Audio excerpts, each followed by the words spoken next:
To discuss the issue of youth in politics, I'm very pleased to have with me in the studio Mr. Samson Itodo. He's the Executive Director of Youth Initiative for Advocacy, Growth and Advancement. He's also the co-founder of the Not Too Young to Run campaign. Thank you, sir, for joining us. Pleasure to be here.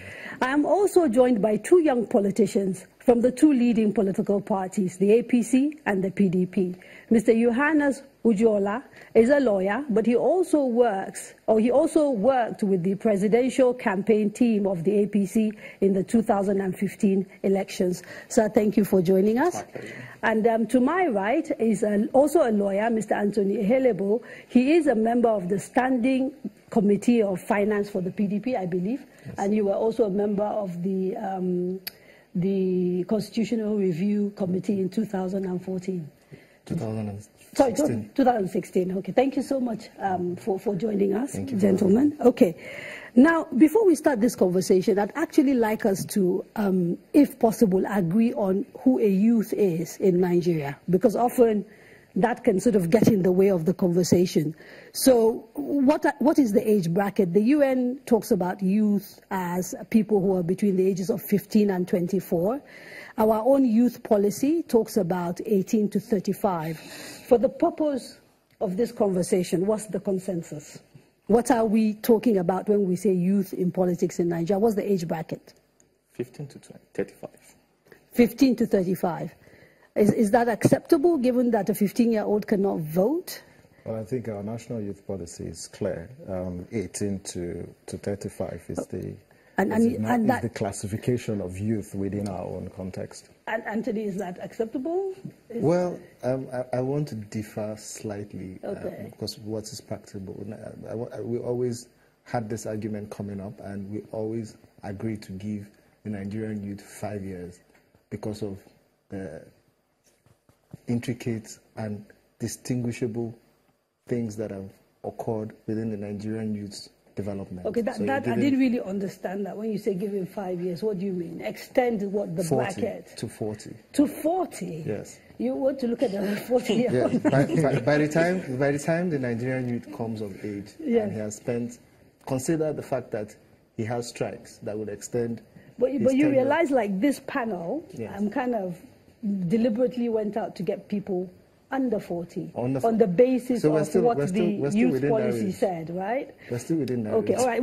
I'm sure we'll find a way to sort of come back to that argument of the age.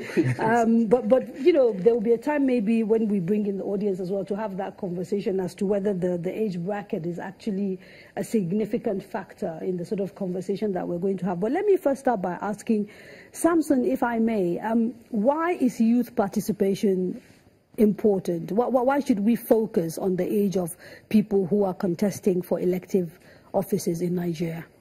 I think it's very important because, first, if you look at the whole concept of democracy, which is hinged on participation, it's important to have different segments of your society part of the political process. But when you look at youth participation, looking at a social category within your population, which is the most productive workforce, which has the highest population, which has got the requisite skills and energy and resilience and competence to address governance challenges. It's only important to get them involved in the political process. But at the moment, it's not that they're not involved. At the moment, what it is that there are age requirements in the Constitution for the sort of political offices that they can hold. So they can participate, they can vote, and they can even be elected into some offices. The only ones that they are kind of excluded from, if you like, the highest offices, that of president, vice president. You have to be 40 to contest for those, and then governorship and the Senate, which is sort of 35. And if we go with Anthony's definition of youth, it means actually it's not my definition.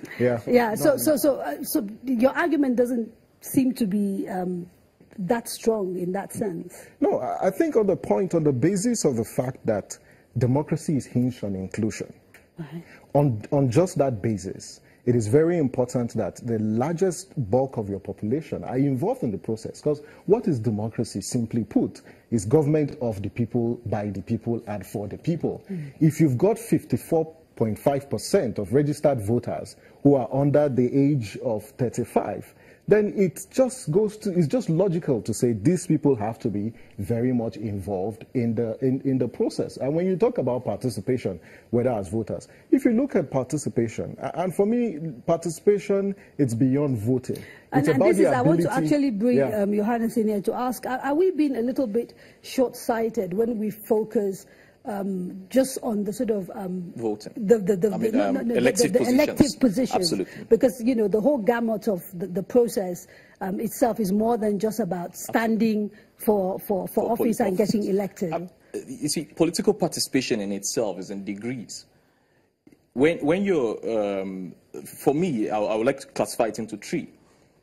We have political consciousness, which is being conscious of the entire political system, the political actors, the governance structure, the political system itself.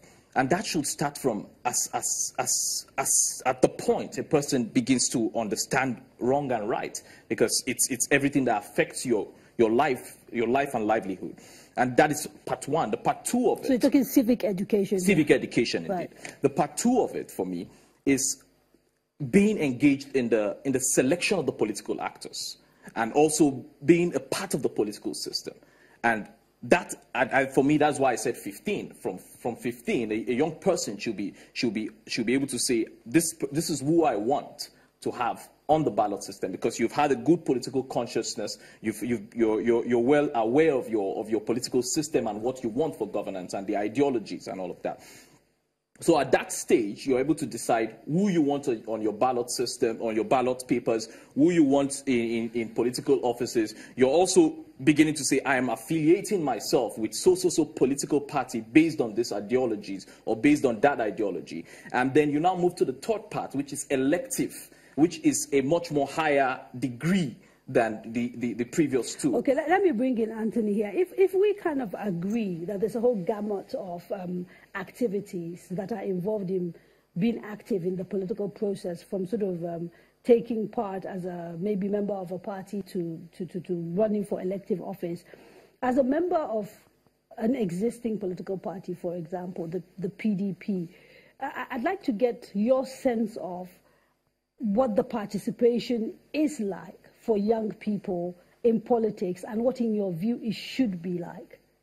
You know, I think I had perhaps the distinct different answers from everybody else.